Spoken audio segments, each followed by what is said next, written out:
রিজিক বৃদ্ধির জন্য কিছু আমল আছে, তার মধ্যে শ্রেষ্ঠ আমল হচ্ছে নামাজ। এর সাথে চাষতের নামাজ পড়া, চাষ্ট মানে সালাতুদ দুহা। এর আগে ইশরাকের নামাজ আছে। রিজিক বৃদ্ধির জন্য আত্মীয়তার সম্পর্ক বজায় রাখতে হয়। আত্মীয়তার সম্পর্ক বজায় রাখলে রিজিক প্রশস্ত হবে।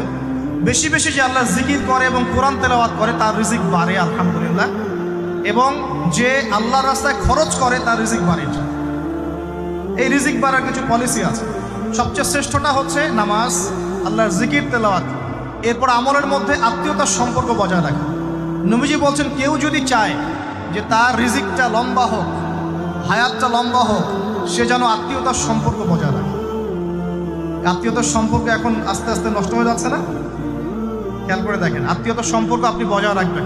মনে রাখবেন, আমি বারবার একটা কথা বলেছি আপনাদের ওয়াজ মাহফিলে, যে পৃথিবীতে যে কাজই করবেন আল্লাহর সন্তুষ্টির জন্য করবেন।